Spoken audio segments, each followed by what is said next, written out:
Hello, everyone, and thank you for participating in this webinar, which is part of the Web of the Street Week.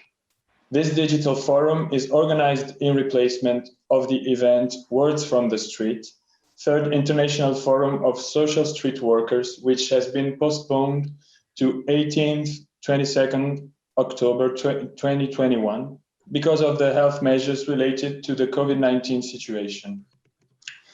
In order not to lose the momentum, we decided to organize a virtual event which takes place over a week full of exchanges, testimonies and reflections, with a particular focus on the impact of the COVID-19 crisis on a socioeconomic level.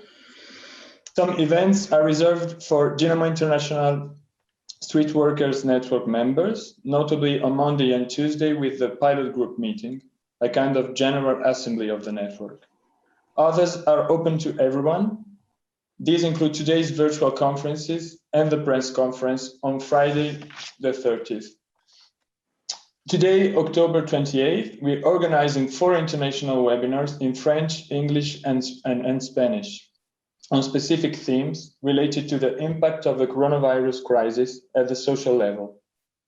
Violence from the authorities, children in street situations, domestic violence, poverty, access to housing, and other realities. The press conference on October the 30th, broadcast live, will be an opportunity to address to national and international bodies a series of policy recommendations collected and developed throughout the week of Web of the Street. You can find all the documentation regarding the webinar on the link that you can see now on the chat.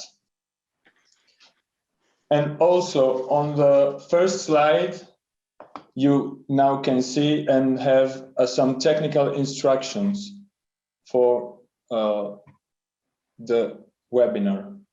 So I'm Francesco, and Graham's, the floor is yours. Have a good... Thank you, Francesco. Welcome. Welcome to you all from all over the world. Francesco is assisted this morning by colleagues in Dynamo International. So if you have any technical issues, please write something in the chat and we will try to assist you. My job now is to give you some idea of how we will work for the next 1.5 hours. I will begin with a short presentation about the concept of violence and some examples from our experience around the world. And then we have 4 speakers from 4 different countries who will introduce themselves, their organizations, and give you some idea about the work they've been doing. We will take each of these speakers in turn. I will introduce them at the beginning and then they will speak for a few minutes. After this, I will ask the speakers some questions and I will ask them to respond to those questions from the context in which they work. And at this time, you will have an opportunity also to ask questions and to make comments about those questions. So again, please use the chat function and my colleagues at Dynamo will be able to articulate your questions for us to discuss. Okay, I'm conscious that there are probably only 1 or 2 people who speak English as first language. So I value your contributions and the work you've done to speak in English as another language. So it's important that we all try to help each other to communicate. So please speak slowly, please speak carefully, and we can all try to understand each other. Okay, I'm going to begin with a short presentation for a few minutes, and I have a few images about the subject of violence. Now, when we ask people usually about the concept of violence, usually they talk about physical things. They talk about an interpersonal phenomenon. What this means is the interaction between people. And it's the cause of a deliberate act to attempt to hurt somebody or to cause harm. Okay, and in law, violence is also understood in this way. It is constructed as something that is committed between usually two people. And we can say also that violence can be understood as the effect of collectives, for example, institutions. So in our exploration of violence, we need to think about power and power relationships, and especially those that affect the living conditions of the people that we work with. So it's important that we recognize that violence is more remote than physical interaction. And I think about the work of Johan Galtung, who uses the concept of structural violence. And he says the harms that are created through preventing people meeting their basic needs are forms of violence. So when people's basic needs are not met, we can say that there is violence in the system. And this results from inequalities that are rooted in institutional practices. So now we are starting to explore the causes and the background to this violence. Galtung says that violence is systemic. It's often silent. It's often routine and as natural as the air around us. It's important to think that it's not just interpersonal. It is more impersonal. So we get this wider understanding of violence, which is why we can consider racism and sexism and class prejudice and poverty and colonialism as forms of violence. So we can see also in this story another story, and this is the story of history. History produces this violence because of the structures of power that it creates, and it is imposed on its victims from a distance. This is where we need to remember it's not just the reaction between two individuals. So when we're thinking about the protagonists and the perpetrators of violence, they can be at a distance, they can be at far, they can be in our history also. These are difficult ideas. So the risk is that we see violence in these forms as too abstract, too conceptual. And we sometimes as workers, we resist this because they're difficult ideas to think about. But when we analyze and think about our work, we can recognize that violence does work like this. And it has the effect of very real material processes. They are concrete, the effects of these forms of violence. So we need to consider the results and the effects of these institutional policies and practices. Economic effects that cause physical, economic and psychological harm. We can think about destitution, homelessness, repossession, deportation of migrants, even those who are going hungry as forms of violence. And of course, we can then try to draw attention to these kinds of issues. And we know from our experience, especially recently, that these concrete effects, they are only too visible, they are tangible. We witness, we experience, we observe anxiety and stress. Some of these things, they can be shown in numbers, the numbers of suicides, the numbers of deaths, the numbers of mental health problems. These are very real things. So we can talk about causes, and we can talk about the protagonists, the people who cause violence from afar, politicians, civil servants, private companies, and the sense that through these policies, particular groups and populations, they are targeted, and this is also a form of violence that can then catalyze violence within communities. So I've got a few examples, and then we can move to our speakers. Okay, I'm conscious we've got colleagues from Hong Kong, And I've been following all the countries that you come from, and we've seen in recent times protest being outlawed, yeah, and the reason given by government is coronavirus regulations. So we can speculate now that the authorities are using coronavirus health legislation to prevent protest, to prevent democratic activity. And also in Hong Kong, we know that the elections have been put back by a year. So there is a very real concern for democracy and the use of coronavirus regulation to prevent campaigning. In Israel, we have similar issues. There is a ban on political meetings, and we can say that they are criminalizing the campaigning activities of activists. And again, they use the idea of the pandemic as a reason for preventing these demonstrations. We can go also, this is from the newspaper Private Eye, to what's happening in Sri Lanka. COVID has proved a perfect cover.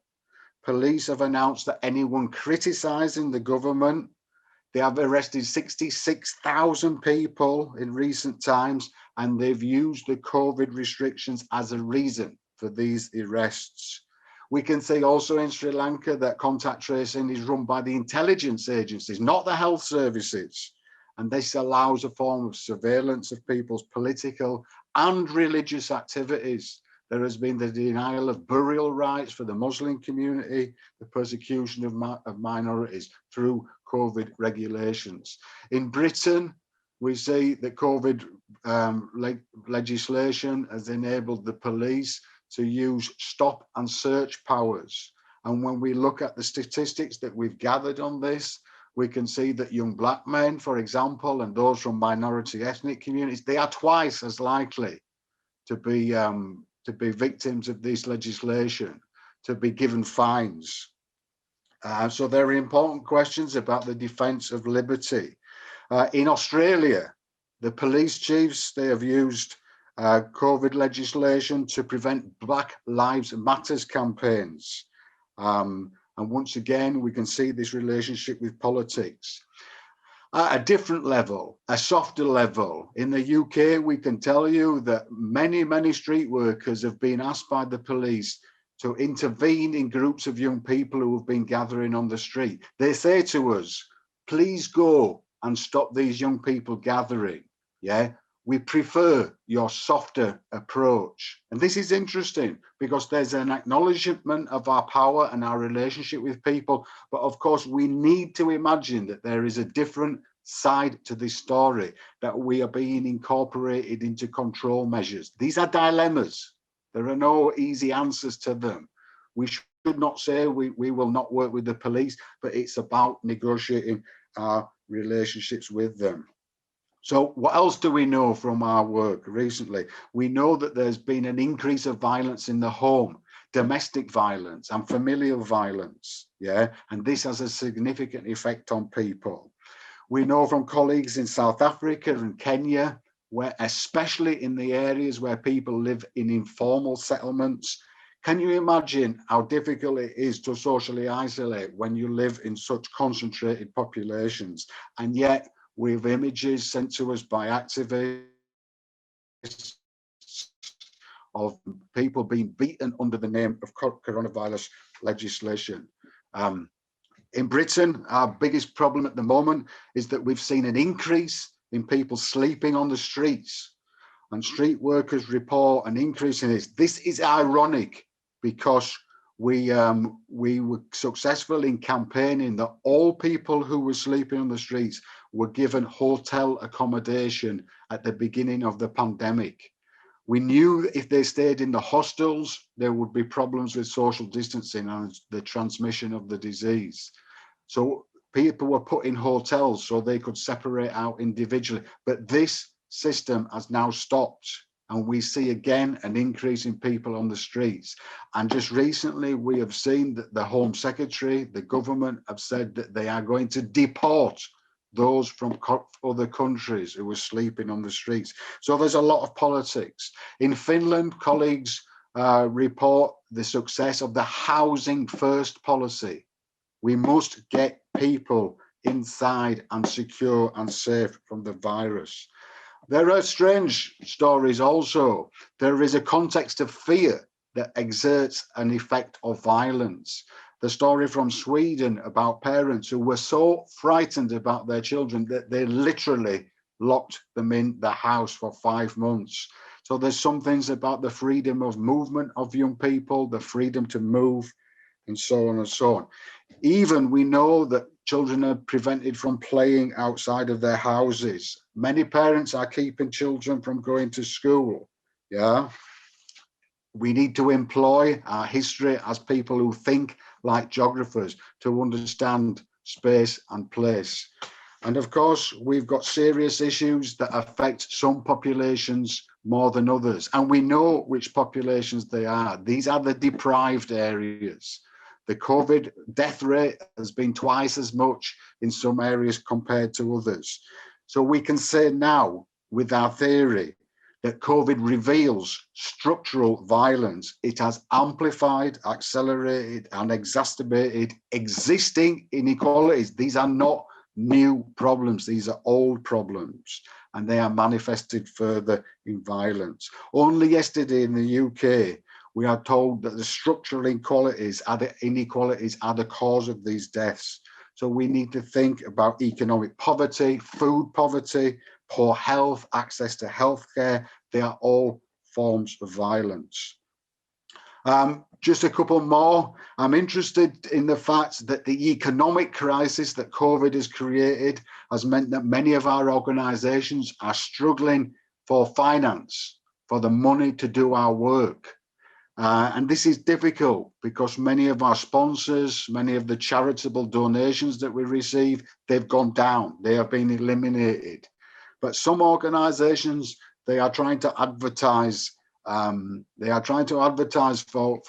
charitable support. But it's important to be careful about how we do this. This is one organization, I've taken the name from their advert deliberately, but they are trying to argue that the street is not a safe space and that young people should be brought inside. This is not our ethic as street workers. We are trying to create a space that is positive. Yeah, so we have to be careful that we do not become perpetrators of violence against young people. It's a difficult issue. Young people have been severely affected by the economic crisis. They are 20% more likely to be out of work. The existing inequalities mean that 750,000 young people in Britain have no work, and now there is 750,000 more. So we need to consider these basic issues. 600,000 more young people out of work in this country. Finally, it becomes clear that we need to reflect on our experiences, especially about working in the context of violence for the future and the future of our practice. And colleagues from Wales, they say this: we have to make sure that after the pandemic ends, services are not only put back, but developed. I think we share this understanding. And I'll leave you with a comment from a young person, a young woman from Bristol in the southwest of England. She talks about the need to create communities where there's less loneliness, a greater sense of community, more human interaction. She says, I hope people understand that being able to socialize is so important for everyone. So I hope I've created a context in which the speakers can respond to. So it's my pleasure now to introduce Maria Aldanas, who is the policy officer at FEANTSA, which is based in Brussels, Belgium. Established in 1989, this is the European Federation of National Organizations working with the homeless. The organisation brings together services that support homeless people across Europe. It has over 130 member organisations from 30 countries. Maria studied law at the University of Madrid and holds a master's degree in migration and intercultural relationships. And she's been working on the issue of homelessness and housing rights since 2016. She coordinates the Housing Rights Watch Network, which brings together NGOs, academics, lawyers, and others to promote the housing rights of homeless people. And finally, I would say that their work includes strategic litigation and combating the criminalisation of those experiencing homelessness. I'm going to invite Maria now to speak to us for a little while. Thank you. Well, first of all, thank you so much for inviting me and inviting FEANTSA to explain a bit of what we've been doing in relation to this specific topic. It's very important for us. It is very relevant for the issue of homelessness. You've saved me explaining what FEANTSA is, but what you didn't say is that our secretariat is in Brussels. So we also play a big role in making sure that the issue of homelessness is in the agenda in the EU. So having said that, the main themes that we've been working on, I've been working on recently, is the criminalization of homelessness, for example. Concretely, during the lockdown, we've been working with our members, so associations and cities, to try to learn from each other on how to do better in accommodating people in street situations, identifying new accommodation, or even adapting the accommodation so that they could self-isolate, and facilitating support to all of these organizations. And of course, we've been also working on the legal aspects of the COVID-19, so how the lockdown enforcement measures were affecting homeless people. So maybe we'll speak a bit more about that later. So what we were calling for is so that homeless people were not further criminalized during lockdowns. And there is overwhelming evidence that there have been fines more or less in all Europe, but it's a much smaller issue that we expected. So during the health crisis, confinement measures took account of the special vulnerability of people in mainly everywhere, but there's a few fines and coercive measures, but we consider it a relatively minor issue according to our members. So I don't know if I am answering to, I don't think I have much more time right now. Maybe we can give the floor to all participants and then we can engage in conversation. Okay, thank you very much. I'm going to take the next speaker and the ones after, and then we'll use the questions for some discussion, okay? So it's my pleasure now to introduce Arlyne Fernandez, who is the National Coordinator for the Virlanie Foundation in the Philippines. Welcome to colleagues from the Philippines. The Virlanie Foundation acts as the Filipino platform for the International Network of Social Street Workers. Welcome, Arlyne. The floor is yours. Good afternoon. It's afternoon in the Philippines, and it's a pleasure and an honor to be invited in this discussion. And I am not a national coordinator. I'm the Deputy Executive Director of Virlanie Foundation. And our organization exists for the past 28 years, working with street children and all disadvantaged children, particularly in the key cities of the Philippines, particularly in Metro Manila. Virlanie has been working with children in the streets and as well as in poor communities. And particularly in this time of pandemic, it was really a turnaround, not expected situation for all of us. But maybe later I can discuss with you on how we are surviving and how we do things to be able to continue our work with the less fortunate. So in behalf of our founder, Mr. Dominic Limay, he is now actually in France and has been in lockdown since March. He left the Philippines to visit his family in the beginning of March, and until now he cannot come back. You know what is the current situation in France now? They have the second wave due to the pandemic. But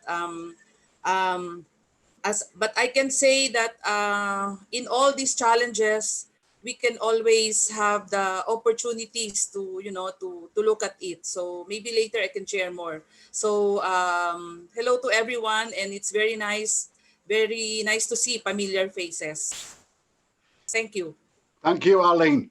Okay, we turn now to Valbona Hystuna, who is the head of the Youth Support Centre for ARSIS, which is an NGO based in Thessaloniki in Greece, where she has worked since 2003. ARSIS aims to protect and integrate young people on the move, child migrants.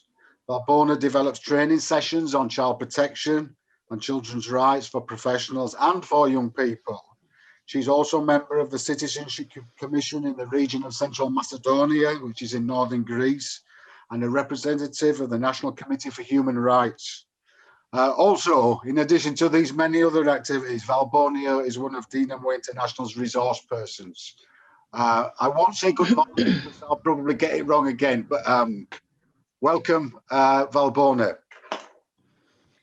Hello, everybody. So good afternoon and good morning to everybody.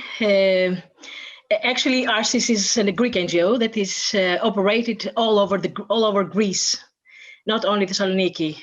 Myself I'm based in Thessaloniki and have been working for 17 years for the protection of minors on the move, and especially for victims of trafficking. So talking about the violence of the authorities and for the government and politicians during all of this period, actually. So there are a lot of things to say, and unfortunately there are negative practices mostly. So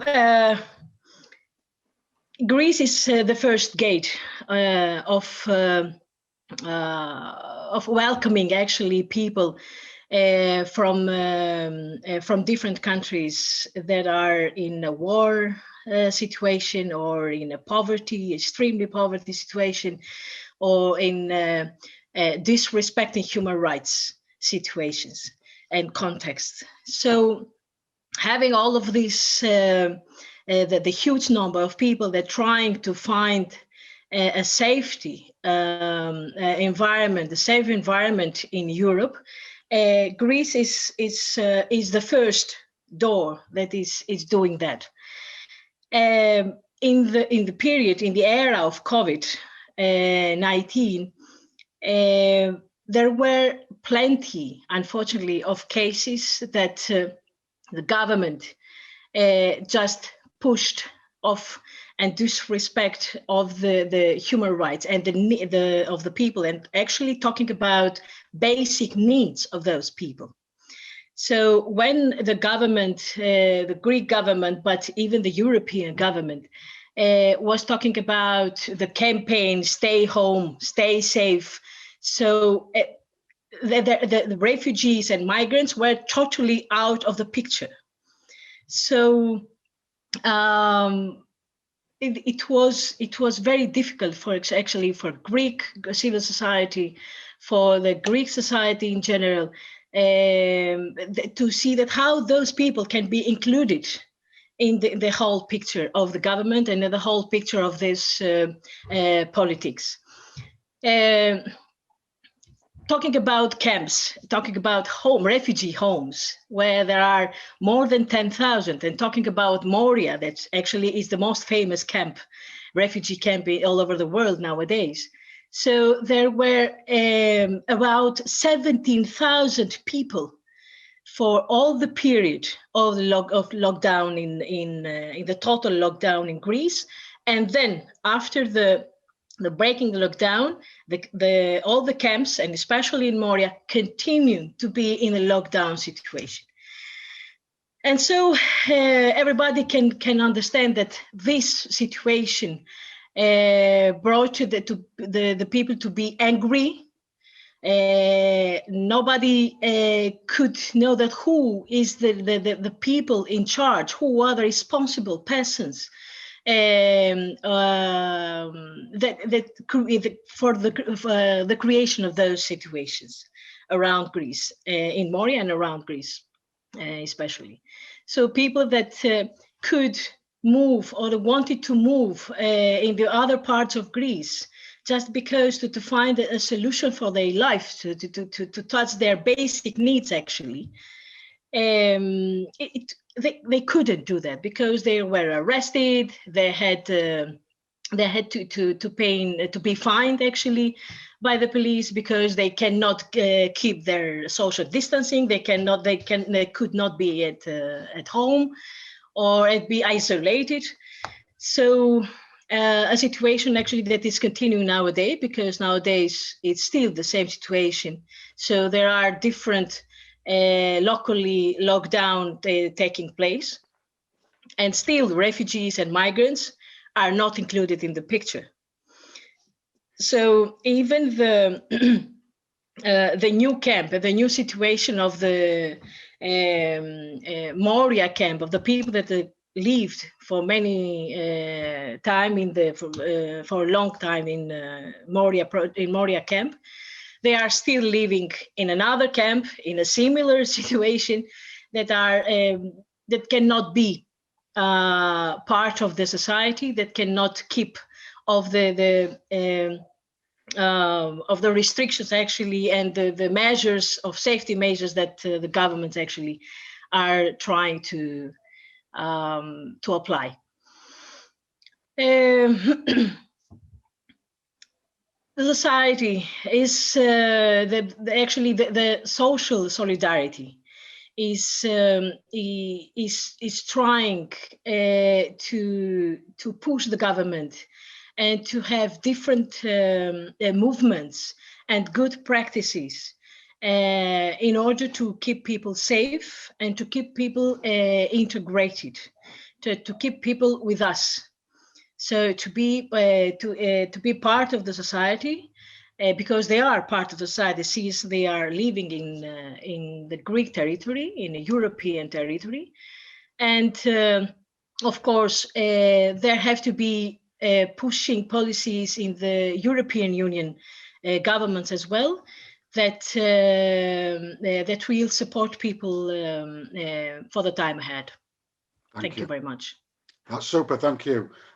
Some particularly good examples there of the kind of things that I was talking about, trying to make a conceptual connection between human rights and the disrespecting of human rights and basic needs and this concept of violence. Also important questions about how institutional society can create problems of inclusion and to be part. We're also talking about participation, the right to participate, and these kinds of institutional effects, these kind of institutional, structural and violence, it can inhibit that. And perhaps one more thing to say about Valbona's story is about how one set of decisions, it has an effect afterwards. So when there is lockdown, that is disproportionate, it catalyzes anger. We can come back to these things. So it's my great pleasure now to hand over to colleagues from Hong Kong. I think there's more than one of you this morning. I know Ming is with us, but I think we have colleagues also, Wong, Kathy Young, and Ming Wong. Are you with us? Yes, we're here. Yes. Let's hear your story, please. Welcome. Thank you. Our outreach team serves underprivileged young people aged 29 or below, provide them with a wide variety of support service. During our work with young people, we must feel their pain so as we can help them to realize their needs and also their constraints. Moreover, we must adapt a supportive and inclusive and also appreciative attitude to interact with young people, for whom we create windows of opportunities through which we can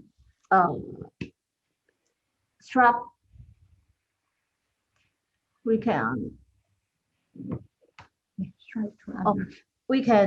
to unworth their strength and connect with the community for personal benefits and also social justice.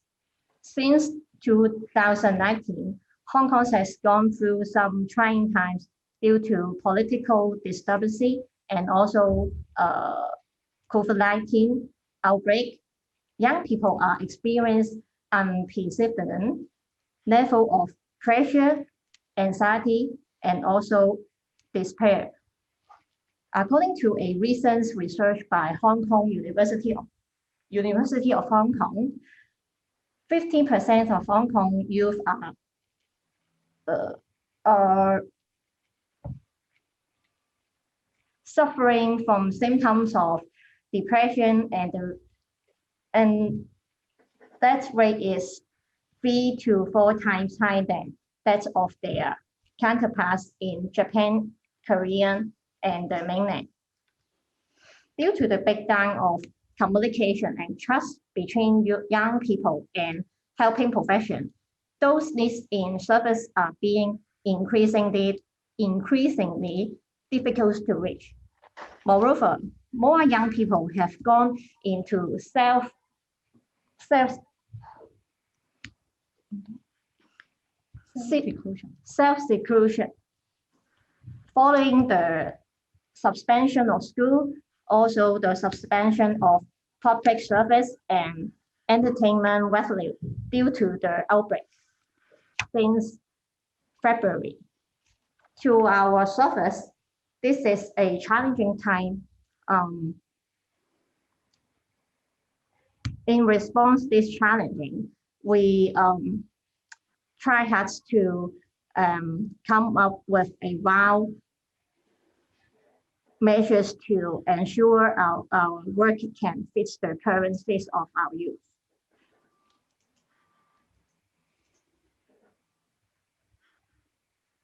And these events can help them, but can help us to connect youth people with connect with community, and especially we have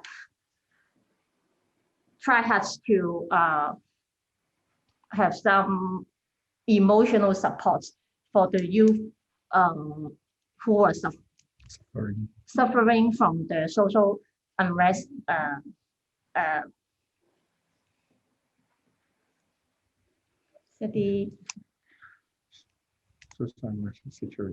social unrest situation. Okay. Thank you very much. Let me also tell our audience today that yourself, you are the social work supervisor for Caritas in Hong Kong. And I know we have colleagues from other countries who've got history of working with Caritas with us today. Caritas aims to promote the holistic development of young people through the process of understanding, care, participation and commitment. And we've heard this in Ming's testimony. Also to enhance mutual support and social inclusion. Social inclusion is an interesting concept when we think about violence, the kind of decisions and policies that inhibit social inclusion, that inhibit social solidarity, that make it difficult for people to connect. Caritas's Hong Kong youth outreach team mainly serves marginalised and underprivileged young people below the ages of 29, and they work on the street, of course, engaging with service users, and especially they are interested in this connection between young people and services. Probably also I hear from the story this interesting relationship between issues of social justice and the despair that is caused and the depression that is caused. These are the tangible effects of policies and decisions elsewhere. So I thank you for your presentation. Now I'm going to turn to the questions, and to repeat how we will work with these questions. I'm going to ask a question to all our speakers, and if you can indicate if you want to respond, we will take your responses. But please also, to anybody else who's joined our webinar today, if you want to ask a question or make a comment about this question, please put it in the chat, and colleague Francesco and others will ask that question on your behalf, and we can ask our speakers to respond to the points that are made. We can have a discussion and a dialogue. So the first question I have to all of our speakers and to the wider community who joins us today is, how has COVID-19 affected our relationships with the people that we work with? How has COVID-19 affected your relationships with those that you work with? One of our speakers want to contribute a response to that question. Our relationships with those that we work with, what have been the effects of the pandemic? Valbona? Off you go, Valbona. Yeah. The first question. So actually, I'm going to say the same what I mentioned, but actually to highlight it, to be much more detailed. So the relations with the people that during the COVID, so there were so many consequences, let's say, that people survived, or people was obliged, were forced to deal with during the COVID lockdown, and during the whole period till now, through 2020. So in Greece, talking about actually my context, is that even pushbacks were so often, so it was legally let now, because nobody could focus on the refugees and the situation of the people during these times. So there were so many testimonies and stories of people that were pushed back illegally by by Frontex and by Greek police in the borders, just because in the name of saving or protecting or defending the country and the European borders from spreading the virus. Yeah, sorry. Yeah. Graham, do you want to say something? I'll respond to your statement. It maybe in the form of a question. It seems that you are saying that almost the pandemic, it creates a hierarchy of valuing of people, and the sense that when we talk about the country, politicians, they tend to prioritize those that they think are indigenous to the country, and there is less respect for other people. Unfortunately. Yeah. Unfortunately, yes. And also it was of the school exclusion, the education exclusion of all the children living in the camps, but still, even for children of refugees that were living in apartments in the city, they couldn't, it was impossible for all of them to be included in the distance learning that the Greek government applied during the lockdown period. So as organization, as civil society, we tried to cover some gaps, but it was impossible because the number of the children in the country that are totally excluded, it's too high, it's very big, and nobody could cover the whole needs. And the result was that all those children were totally excluded from the education system. The health issues as well. Health issues, there were so many people that couldn't go even the hospital because of the restrictions, because if you couldn't fill the online, for example, form that the government applied for those days, you couldn't go out because you could be fined by the Greek police because you break down the lockdown and the restrictions. So all of these testimonies actually are continuously coming and arriving, reaching us all this time. And trying actually, yes, it's the biggest problem, the biggest program actually of accommodation in Greece that is covered by the Greek government. It's finishing, it's the finalizing in 30 November 2020. And actually nobody is is responsible to say that what is going on, what is going to be, what those people are going to be after the end of November. So all of this, the civil society and the activist actually movements are trying to push the government to suggest good practices in order to keep those people protected. Yeah.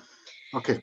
Again, since the interesting reference to testimony there, we can come to that back. We can return to the question of testimony when we talk about media in a moment. But I want to go now to Maria. I think she wants to speak a bit more widely about the homeless context and the issues of violence that we're discussing now. Maria.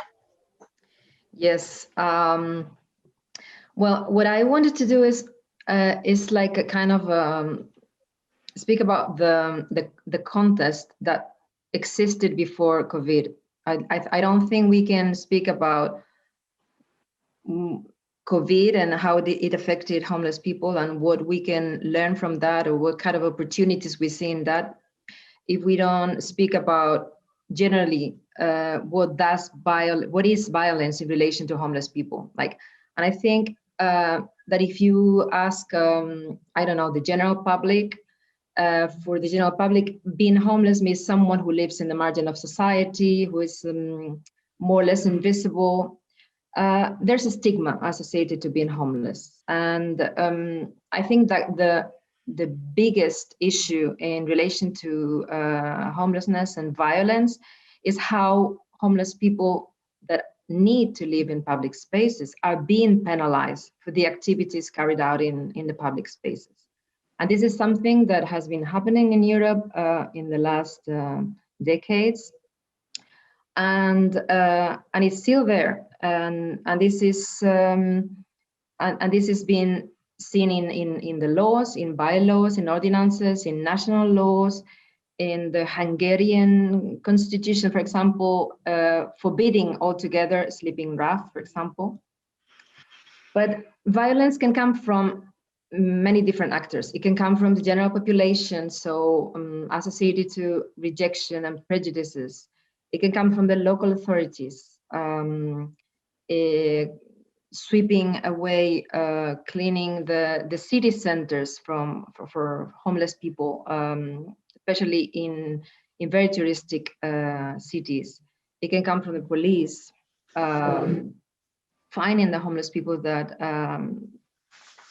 don't have anywhere to sleep or anywhere else to sleep or to eat or to simply perform all. I mean, I think you said it before, Graham, how you penalize people for doing things that are very their needs, they need to do because that's where they live. So there is huge violence against homeless people when we penalize the activities they need to perform in public spaces, for example. And our position is rough sleeping cannot be solved by penalizing or further penalizing homeless people. So it can be solved by providing housing, providing support, establishing other pathways out of homelessness, but not punishing the people that the system have failed. And we can come back to that later and maybe give examples of existing laws that are now enforced in Europe. But I would say that all these penalization measures and criminalization measures on one side, but you also have the hate crime. So I'll explain myself. So the measures that penalize the use of public space affect mainly homeless people. They create an atmosphere in which it is acceptable to target homeless people. So they can generate some power dynamics leading to harassment by police officers, for example. The reality of homeless people remains still invisible and unknown to many, and it makes easier to perpetuate this stigma, the stereotypes, and the prejudice. And sometimes stigmatization is accompanied by other attitudes of intolerance. And these intolerance attitudes, they're the breeding ground for hate crimes. Yes. These crimes are the violent manifestation of a socially accepted prejudice. So the framing of violence against homeless people as hate crime is more advanced in countries like the US, or in Europe, maybe the UK. But in the EU, it's not always conceptualized as hate crime. So violence against homeless people, like real violence, not the other kind of violence that would mention, it's exists, and it's based on prejudice, and it is a reality. Again, these are really interesting examples of how violence can be direct and interpersonal, but also it can be remote. It can come from afar because of institutional policy making and decisions, and their manifestations in terms of intolerance can be seen directly. So I think my contribution of John Galtung's ideas, they are very relevant to the kind of things that we are talking about. But I'm interested also in the very positive things that are being talked about in terms of, for example, securing accommodation for homeless people, and providing housing, and the campaigning work that we have done and will continue to do these things. And my own example from the UK, when the political decisions were made to house people because of the pandemic, it proved unequivocally that it could be done. Yeah, Exactly. Always in the past, people said it cannot be done. It cannot be done. And it proved it could be done. And we can now say, you have demonstrated that it is possible to help people. Yeah. So Absolutely. Now, absolutely. I think what the health crisis proved is that it was possible to be done, something that remained unsolved for so many years. And I think bottom line of this is that we cannot continue doing business as usual. Like that's probably one of the learnings. So because governments put in place many resources, governments and also NGO sector, but the NGO sector is very strong there. So I don't know, night shelters open round the clock. That happened in Austria, Netherlands, in Barcelona. Winter programs extended, that happened in Belgium, in Denmark, France, Berlin, like almost everywhere. The extension of winter moratorium on evictions, the extension of winter moratorium and also moratorium on electricity disconnection, for example. Additional spaces opened up, and governments and NGOs were very creative in using sports stadiums, convention centers, hotels, hostels, Airbnbs, and also there's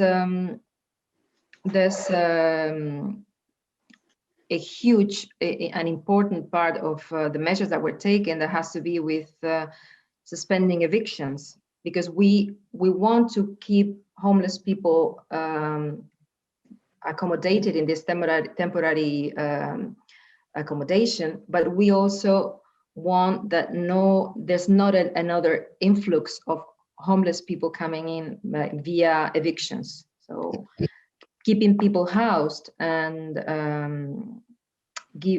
putting in place the measures that will allow to keep people housed. This is another part of probably of the challenges that are ahead of us, because it's still not unsolved. It is not solved yet. It's an important contribution also, and once again we are reminded that our work has many different dimensions. Of course, we prioritize our work directly with people, but the things that Mariga is talking about, this is political work, and it is an essential element of our practice also. I'm going to ask if perhaps Arlyne or Ming wants to talk from their context about relationships with those that they work with. Regarding your question, here in the Philippines, particularly in Metro Manila, is the most populated places, it was quite challenging, considering that if you notice, working in the street would need face-to-face encounter with people, but with the restrictions, with the lockdown, it was quite difficult for us at the beginning of the pandemic. In fact, it was difficult because the campaign of the government is to take care of the frontliners. But frontliners at the beginning of the pandemic only refers to health workers, but not NGO workers. So it was difficult for us to move from one city to another to go to our places where our people are located, in the streets, in the poor communities. We need to secure so much travel authorities, travel clearance, just to be able to go to our areas. With Virlanie in particular, we work in three structure: in the street base, the community base, and our residential homes. We have 6 residential homes for the moment that house more than 150 children.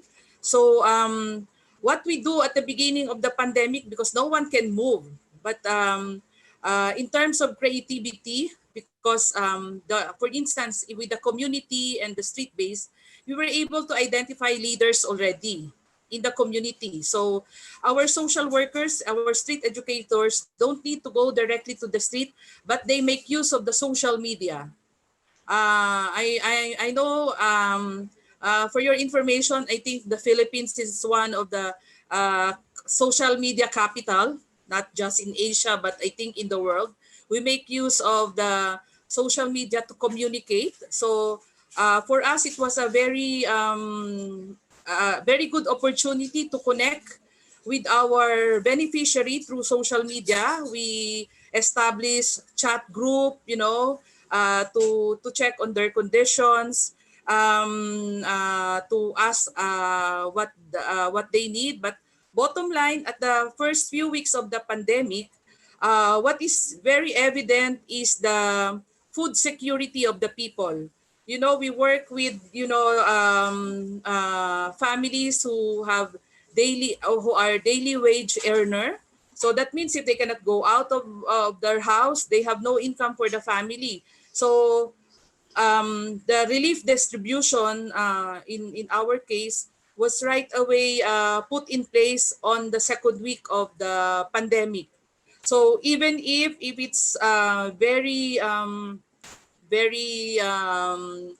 dangerous for our social worker, for our street educators, and even member of the management, was so difficult to go to the street. We have no choice but to go there and to really risk ourselves so that we can deliver food packs to the families. We have around 500 families in the same area that we have distributed. But I could say that at the beginning of the pandemic, even as we watch the news and we hear sharing from the different NGOs, violence actually started because of the fact that people are hungry. So it was very quick that we need to resolve that issues of food security. So as we go along, we also encounter problems like we have some staff who were already exposed to the virus, and we need to to undergo self quarantine. So less staff was able to work because of the restrictions. So we really have to innovate ourselves, to contact, because at the beginning of the pandemic and towards end of May, we have seen that there was lot of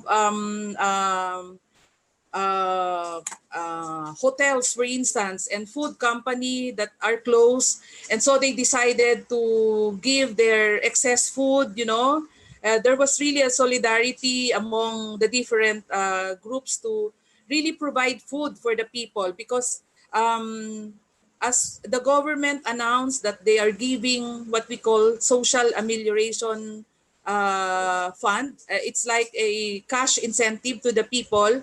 So when people heard about it, they have to line up, even stay overnight in the place where distribution was done, and it was really chaotic, and it was really difficult, apparently, because we heard people saying that some local barangays would make how you call it, agreement with the people, that they say, okay, we will include you in the list, but provided with the it's around 120 euros cash incentive that was given to poor people. But if due to corruption, there are a lot of local officials who would tell people, okay, we can include you in the list, but you give percentage to us. Yeah, corruption. It's so really very frustrating. We have heard a lot of people saying we have no choice but to promise that if they give us like 120 euros, the 20 euros will go to this official. So the corruption is really very bad. So in a sense, the first 2 months of the pandemic was really an emergency situation to all of us. But I think what is really good with the communities, I mean with all involved, we were able to reach out to our people. You cannot believe that even if they are very poor, even if they don't eat, they have a cell phone. So the communication is not actually a problem, but it comes to a point, because the pandemic is now on their 7th or 8th months already. It comes to a point that we have to be innovative, in a sense that we need to provide load to the people. You cannot imagine we continue with our family strengthening seminars to poor communities for us to prevent people from doing violence, because as there were studies during this pandemic that the issue of physical abuse increases in such short a time. So with the services that we are providing to the poor communities, we tried our best to really educate the parents, and really find ways to check on their children. But I have to say that what is also sad is the fact that because of the extreme poverty, um, there is a percentage also of families who there was an increase in the online sexual abuse. When I say that the online business of selling children online is really one very alarming issues in our country. But it was really what is very good in our system is that NGOs are one in terms of coordinating with each other. We have put in place a webinar for all the NGO worker, to since they are locked down in their houses. We usually report at work two times a week only. So there are a lot of opportunity to learn about psychosocial issues of children, how parents will be able to take care of. It's really equipping the families on how they will be able to surpass this crisis. So it was really challenging, but you know what is our school was postponed to several months. We only opened in October, but you can imagine that when we opened in October, a lot of families don't have the gadget because it's online schooling. They can only make use of their cell phone, but some cities in Metro Manila were able to provide gadget to their constituent. Case, we have some partner donate laptops that our children can use. So it was really the solidarity that makes it more, you know, more lighter. But of course, what is also important is how we will be able to maintain this, because the pandemic is really something that we don't expect. Everybody don't expect it, and well, in fact, we also have issues of our overseas contract worker. You know, there is 2.2 overseas Filipino workers who are, since the pandemic, they started coming back home. So this is another group of people who will not have jobs for a certain period of time, and really the poverty become more, become more difficult, and so that's it. Yeah. So we see a mixed picture. That the testimony about social media is interesting. We can see that there are very positive aspects to maintain contact with people, innovative ways of working with social media and digital activity. But there's also, on the other side, digital poverty. Yeah. Yes. And this potential for these medias to be used for exploitation. The story about relief distribution, again, what comes in front of our eyes is the importance of acknowledging basic needs. There's also an issue of violence in terms of the lack of protection for workers. This is a form of violence when the workers are not supported to be safe. But a positive story about our partnership and our coordination. I'm going to go now to Carl Ming. Carl Ming's going to say something about street work with underprivileged young people, and perhaps her colleagues as well.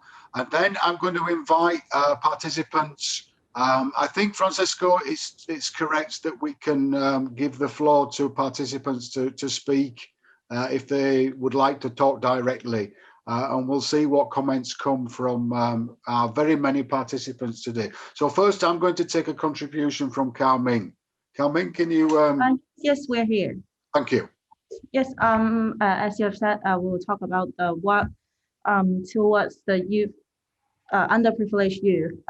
As you have mentioned just now, they recently encountered a suspension of class, so they cannot go to school. And then all the entertainment venues and all the sports courts are closed, so they can rarely go out. And also it actually affects our work that we could not go to meet them outside due to the restriction on gathering.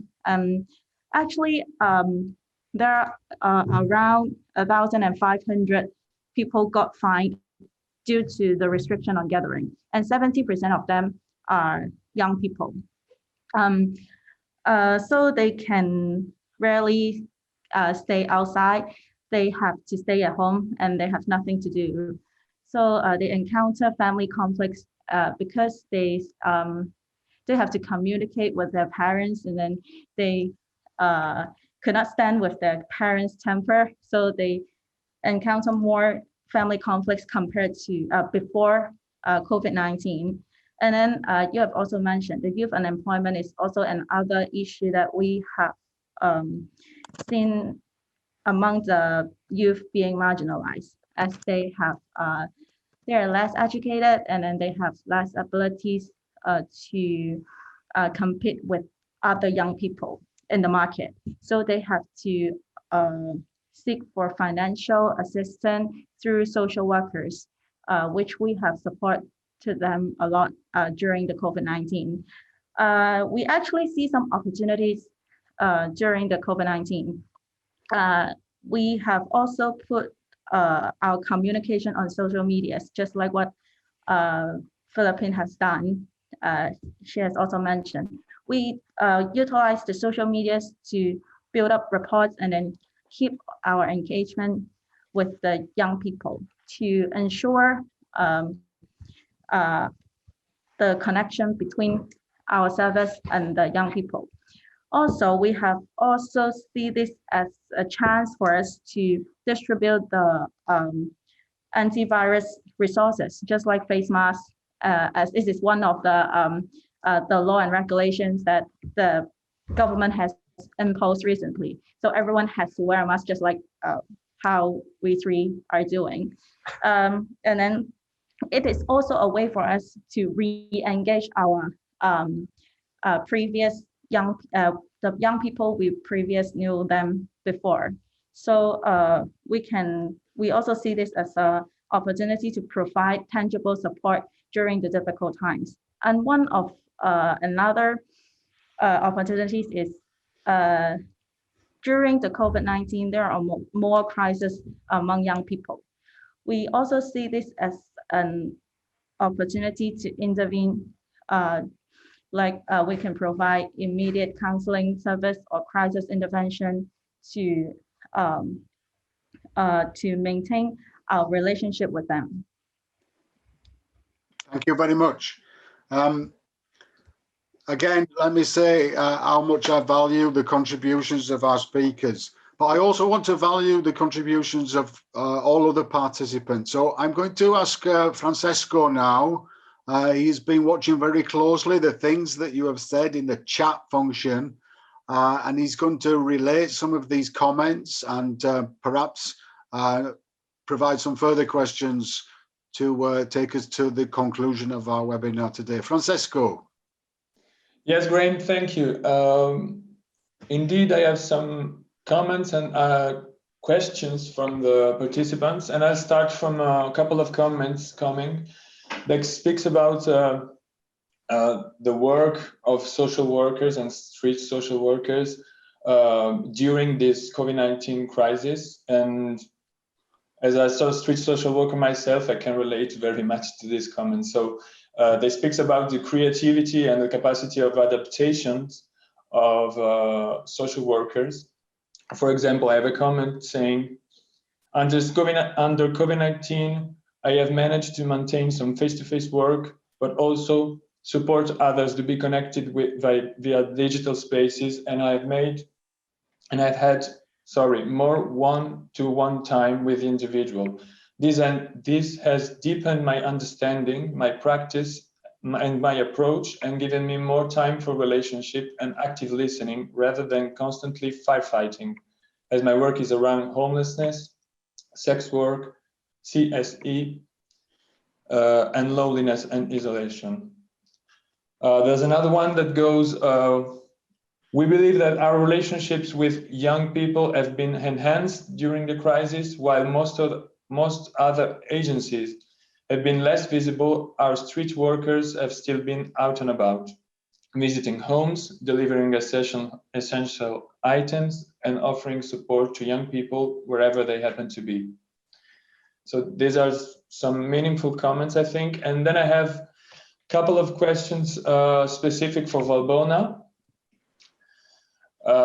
So the two questions. The first one goes, how do we protect our solidarity and provide safety for people on the move? Okay. The second one, also for Valbona, is how do you think is the impact of the European refugee politics for those children on the islands? And I'll add, maybe in the lights of how's your understanding of the European Commission new pact on migration and asylum, which will be implemented in next years. And I then have a question for Maria Jose, but maybe I can ask it later. Let's do that. I think really for Valbona, it's kind of one question, isn't it? You know, It's a question about migration, particularly of minors. How do we support solidarity with those people? And there is within this context a political question. How do we support them practically as people, but how do we advocate for their support at a political level? Valbona? So yeah, thank you for the questions. We are trying with different ways, and I think that there are more others that people that are attending can testify here actually. So protecting the solidarity, the social solidarity to those people, to the vulnerable people in general, not only for the refugees and migrants, it's the most important weapon actually that we have nowadays. So how to do that, and how to advocate for those for the rights of the people in need. So there are protests. There are many protests. There are peaceful, actually, protests that were done, implemented all over the country. And the most beautiful and the amazing thing was that in the case of Moria, there were spread all over Europe in sign of social solidarity for the refugees of Moria camp. So there, except protests that are different press conferences or conferences that are implemented in collaboration, or actually inviting government responsible people that have to inform widely the society about the measures of the government, and listening the voice of the civil society and activist movements actually, which is the best interest, and how the government actually can implement much more good examples for the integration of the people. And of course, having projects, having funds, and always requesting and explaining to the European government and to the national government with the capacities and the using funds for the best interest of the people. So these are some of the examples that I can say that the social solidarity is provided, is protected actually, and provides safety for the people of the move. But of course, we have to always to run and to push that the policy of the European Union and the European Union member countries have always to keep in mind the best interest of the communities, in generally the communities, not only the core community of the countries, but in the communities, the whole communities that are in the territory of the European Union. The simple examples are as well that how we keep contact between school and families, and how we could, as I mentioned before, that it was totally impossible for refugee children, for the majority of them actually, not for all of them, but the majority of them, how to keep attending, how to keep going to the didactic hours of the subjects. So we were trying to keep this in relationship, to mediate this relationship, to keep contact with the school, to collect the didactic subjects, to contact with the refugee children, and to have for them lessons. And lessons, because it was totally forbidden to be in a closed space. So we moved all the lessons and all the teaching hours outside in the park. So using all the public spaces and giving them life for the activities, sport activities, music activities, school lessons that were happening in the public spaces. Moving to the next question, I think it was Helmut that had this, my friend Helmut, that has this question, what about the impact of the children in the islands. Actually, the impact of the policies, the European and national policies in the children were in totally. So it was for all the children the same. But keeping my attention to the children that, for example, are reaching or arriving in Moria or in Lesbos Island, which is the first one, meeting for the first time these horrible conditions that the Greek government or the European government invite them to leave. So the first thing that they can have is a trauma. So I think that it's very important that to take care the mental health of the children, of the people in general, and especially of the children. Many of them are experiencing very hard conditions, very hard emotions, creating for these cases. And of course, having always a restriction within the camp. Children cannot play, cannot have a freedom, they cannot have their voice. So they develop the feeling that nobody is hearing them, nobody is listening about their needs, their basic needs actually. And this makes them that they are totally invisible in this country. Okay, thank you. Again, a rich set of comments, which I will collect in the final few minutes, but I'm conscious that Francesco has a question for Maria. So over to you, Francesco. Yes, indeed. I have a question from Maria Jose that is more like starting from a comment. Is it possible to get people off the streets during a pandemic, but the infrastructure of support was not implemented? So the question is, a roof over your head is only one part of the pathway to change your situation. And without an holistic approach, then all you do is push the problem down the road. Okay. Let me quickly intervene, because there is another question that is related to this, and it comes from Karma, who asks about the work that we could do to support the self-organizations of communities. I think this is very important. You know, the idea that communities have got agency, they have capacity, and our work is to support their own activism, endeavors, and self-support. So perhaps you can also make a reference to that, Maria, as well. Thank you.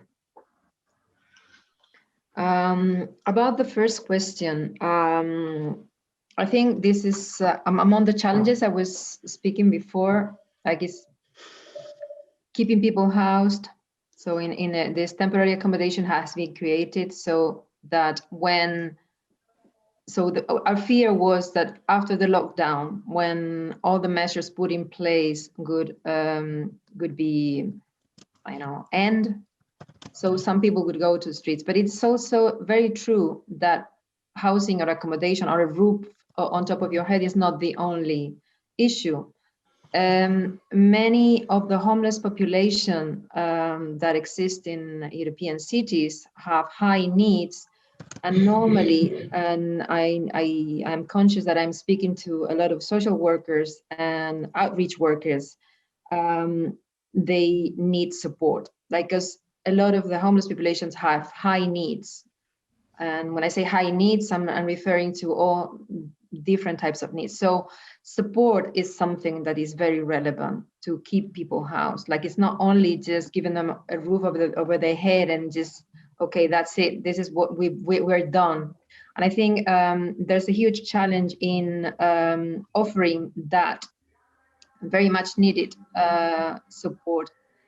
And because of the self-isolation and the social distance that has been required, this has been much more difficult. So I think one of the efforts that our members, for example, in FEANTSA have tried is how to offer that social support either in more communal services, but also in housing services, shared accommodation or single housing, single occupancy housing. So how to offer that support. So a lot of the exchange that we've had of good practices had to do with this. The idea of what are you doing in your, for example, someone has their... Can people put their mute? Yeah, I'm hearing someone speaking with a high speaker. Anyway, so for example, let's speak about a housing first service. So people that are put directly from the streets into some kind of accommodation and given the support. So there was a very interesting good practice by one of our members, Ogarsi, who is running a few housing first accommodations. So these were like recommendations for support via telephone to clients, to the homeless people during the hard part of the lockdowns. And it's very interesting because it was translated into 3-4 different languages, and we were quite surprised to find that kind of interesting sharing among our members in different countries in Europe.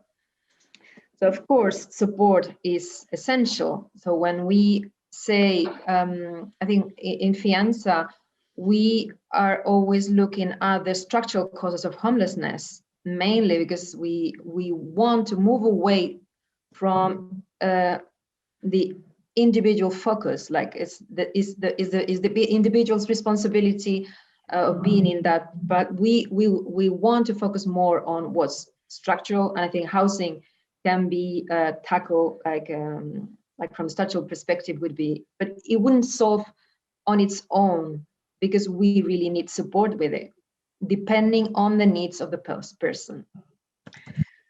About the self-organization of communities, I don't know that much because from the FEANTSA perspective, we have a lot of contact with NGOs, so most of them service providers that are providing the more kind of traditional services.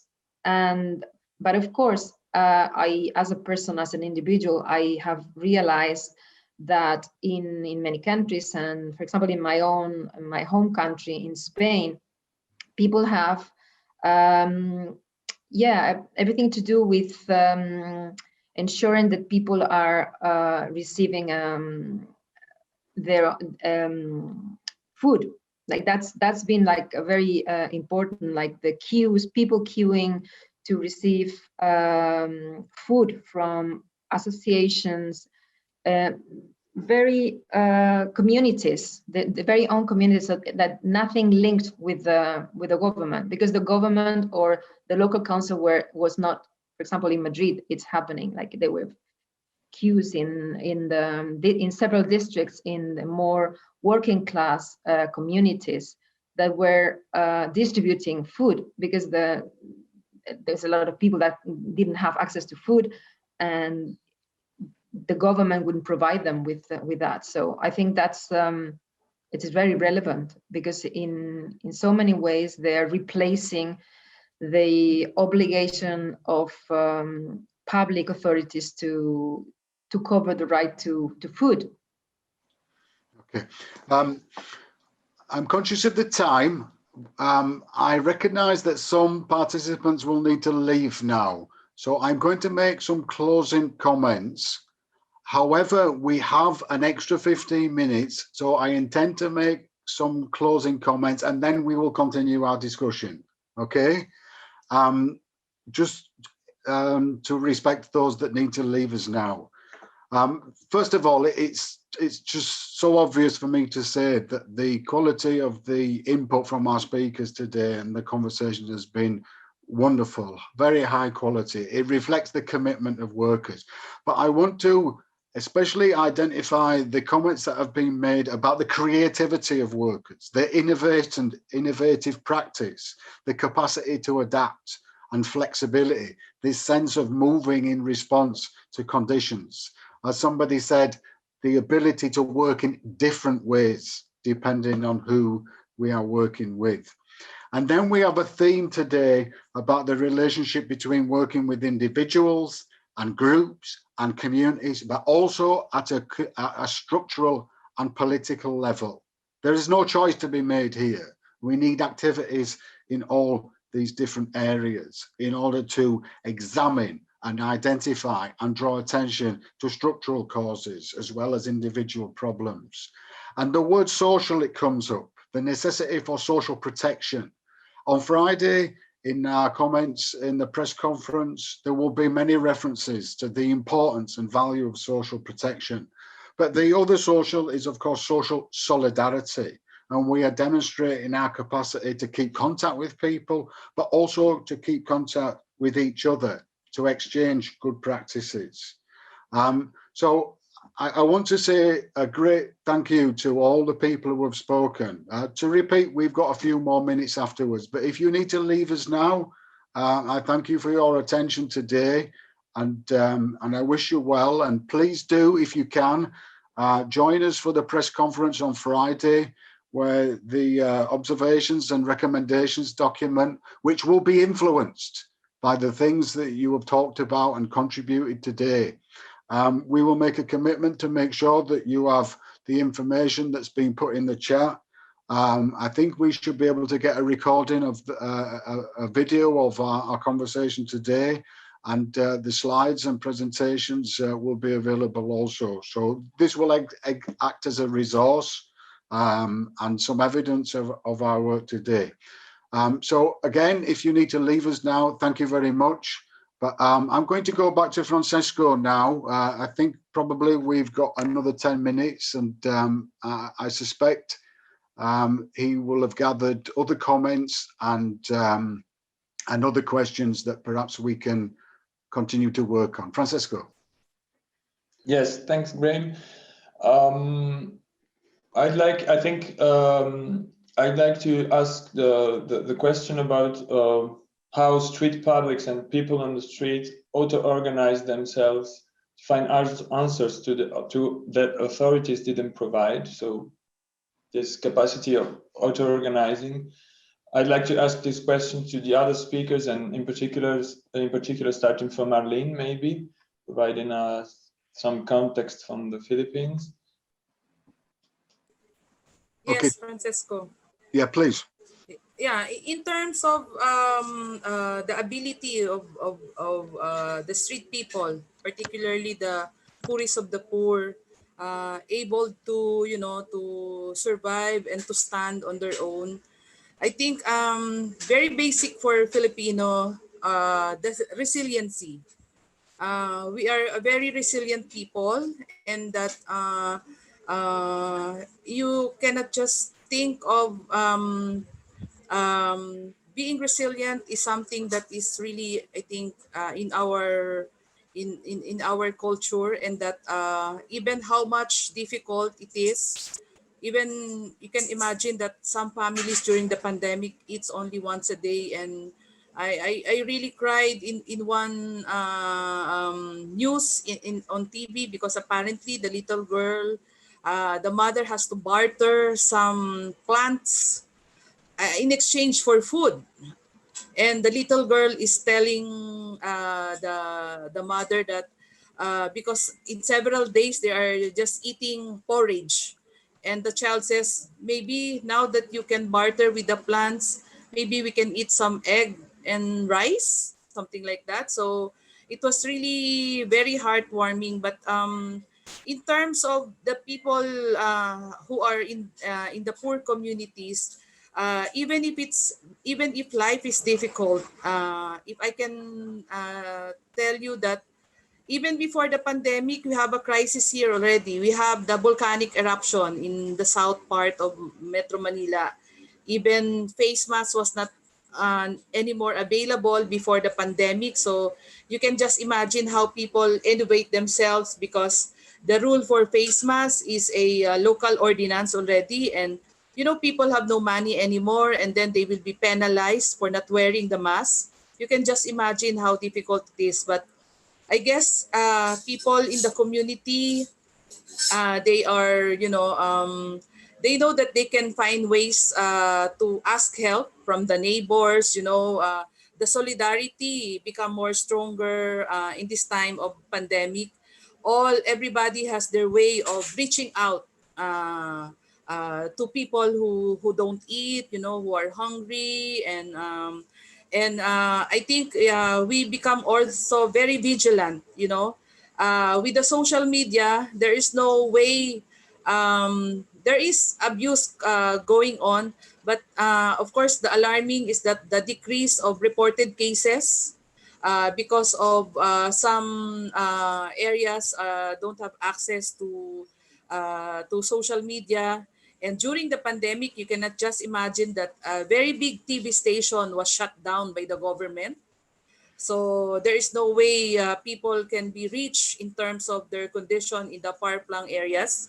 And the issue of the anti-terror bill, you know, this is pandemic, and you know, our government decided to push on that particular law that, you know, that shut down you know, the freedom of expression of people.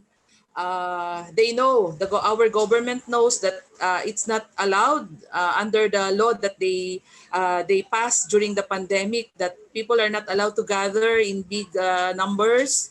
But it doesn't hindrance us from, you know, from going back to the street and, you know, express ourselves. But there is really a lot of effort to do, and you know that our president is quite popular in terms of, you know, how he likes to say things. And so it was really very challenging, and as we Filipinos, we are always put, you know, positive things to difficult you know, difficult situations. So I guess we really have to continue to work in solidarity with all our partner NGOs, you know, and whoever has resources to share.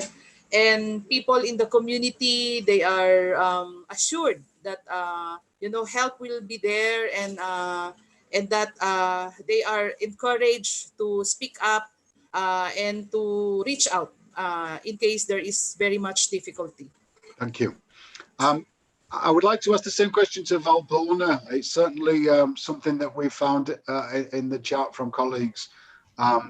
This idea, this important strategy, this important practice of supporting self-organisation, respecting and supporting the agency of people.